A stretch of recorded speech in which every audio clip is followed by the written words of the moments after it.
When in dark, we'll walk around the neighborhood. Hello, my name is Cairo Eubanks and I'm Miss Broward County 2020. I'm the co-host for Uplifting News as well as the Real Talk brand ambassador for Advanced Recovery Systems. Real Talk was created to educate high school students in Florida about the dangers of substance abuse.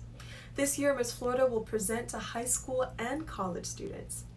Rather than focusing on statistics and graphs, which are often meaningless to teens, Real Talk's intention is to speak honestly about the reality of drug and alcohol abuse.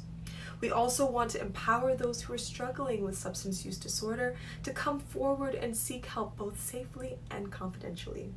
So far, being a Real Talk ambassador has challenged me to re-examine the misconceptions that the terms addict or addiction mean.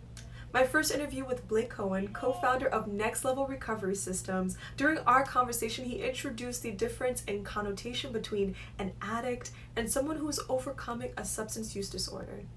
Prior to this interview, I understood some of the negative connotations of using the word addict, but he really drove the point home when he said that individuals are more than their current struggle.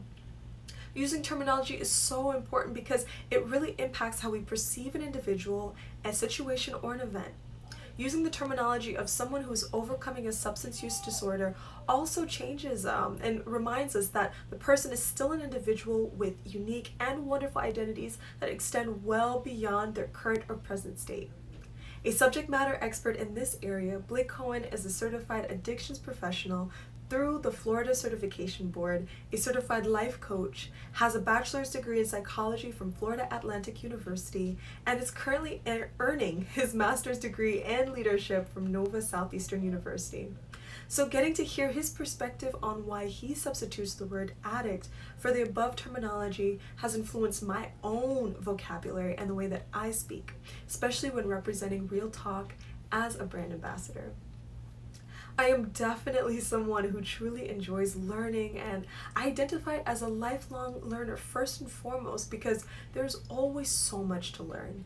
I realized that the most efficient way to learn was to not only read information on the subject, but to also ask subject matter experts in this field questions.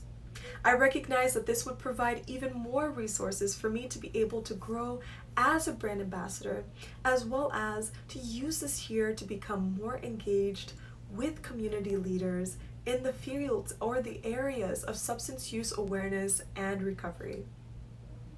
As a result, I've created a project called Humans of Wellness, which is modeled after Humans of New York. I really like this concept of identifying everyday heroes who are working tirelessly to serve the community and to provide resources to those who need them the most. For each subsequent interview after interviewing Blake, I decided to create a blog post using excerpts from the interviews that I did with my interviewee and to also reflect on what I learned. Being a brand ambassador for Real Talk has encouraged me to read more on the topics of substance use disorder and addiction. I'll be sharing more information about my journey as I learn more about the world of treatment and recovery by interviewing professionals and also reading the resources available on this topic. Thank you so much for watching. Bye!